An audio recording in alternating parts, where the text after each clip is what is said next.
Je me livre à toi, Seigneur. Je te donne tout de moi. Bonsoir frères et sœurs, j'espère que vous allez bien. Alors, aujourd'hui, je vais très rapidement apporter une réponse à l'une des questions qui nous ont été posées. Je trouve que la question elle est très intéressante et je vais apporter rapidement une réponse à la question. La question, elle est celle-ci. On dit que Christ est le lion de la tribu de Juda. Juda dont on parle ici est-il un pays où celui qui a trahi Jésus?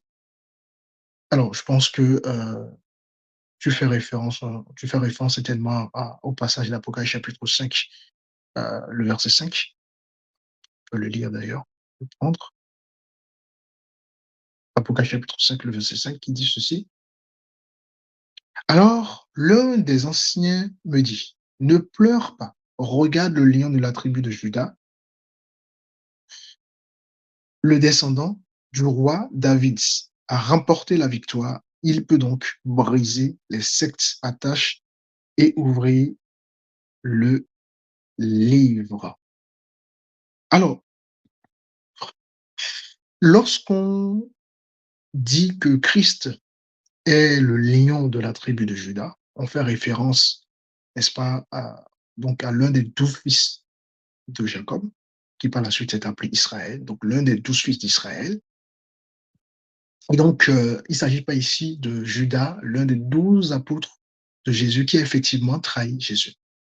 D'accord, Judas, dans ce verset biblique, c'est bien la tribu des 12 tribus d'Israël. Judas, c'est l'ancêtre de la tribu de Juda, hein, donc l'une des 12 tribus d'Israël.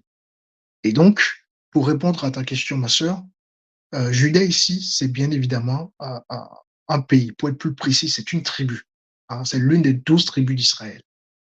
Et non, donc Judas l'Iscariote, celui effectivement donc, qui a trahi Jésus, qui fait partie de l'un des 12 apôtres de Jésus. D'ailleurs, dans le passage de Apocalypse chapitre 5, on voit d'ailleurs la réponse, hein. Si on relire Apocalypse chapitre 5 rapidement. Alors, l'un des anciens me dit, ne pleure pas, regarde le lion de la tribu de Juda. Donc là, ici, on fait référence à Jésus, hein. Euh, donc, le lion de la tribu de Juda, le descendant du roi David. Donc, pour être plus précis, c'est de cette tribu, donc la tribu de Juda, que vient la lignée du roi David et finalement de Jésus. Parce que Jésus est le descendant du roi David. Donc voilà, j'espère que j'ai pu apporter une réponse à la question. Judas ici, c'est pas donc l'un des 12 apôtres, mais donc la tribu, l'une des tribus, l'une des 12 tribus d'Israël. Que Dieu bénisse. À bientôt.